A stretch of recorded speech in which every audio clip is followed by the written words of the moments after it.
ನಾವು cabinet meeting ಮಾಡಿ ಕೂಡಲೇ ಅವುಗಳನ್ನು ಜಾರಿಗೆ ತರ್ತೀವಿ ಅಂತೇಳಿ ತೀರ್ಮಾನ ತಗೊಂಡಿದ್ದು. ಅದರಂತೆ ನಾವು ಮೇ 20, 2023ರಲ್ಲಿ ಅಧಿಕಾರಕ್ಕೆ ಬಂದು ಜೂನ್ 11ನೇ ತಾರೀಕು ಶಕ್ತಿ ಯೋಜನೆಯನ್ನು ಜಾರಿಗೆ ಕೊಟ್ಟು ಜೂನ್ 11, 2023 ಶಕ್ತಿ ಯೋಜನೆ ಜಾರಿಗೆ ಕೊಟ್ಟು ಅವತ್ತಿನಿಂದ ನಿರಂತರವಾಗಿ ಈ ರಾಜ್ಯದ ಎಲ್ಲ ಹೆಣ್ಮಕ್ಳಿಗೆ ಉಚಿತವಾಗಿ ಸರ್ಕಾರಿ ಬಸ್ಗಳಲ್ಲಿ ನಾವು ಕರ್ಕೊಂಡು ಹೋಗ್ತಾ ಇದ್ದೀವಿ, ಪ್ರಯಾಣ ಮಾಡಿಸ್ತಾ ಇದ್ದೀವಿ. ಸೊ ಅದು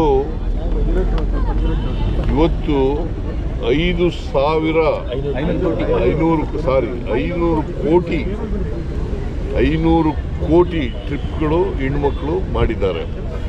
500 ಕೋಟಿ. ಅದಕ್ಕೆ ರಾಮಲಿಂಗಾರೆಡ್ಡಿಯವರು ಭಾಳ ಅವರ ಮುಂದಾಳತ್ವದಲ್ಲಿ ಇವೆಲ್ಲ ನಡೀತಾ ಇದೆ ಕಾರ್ಯಕ್ರಮಗಳು.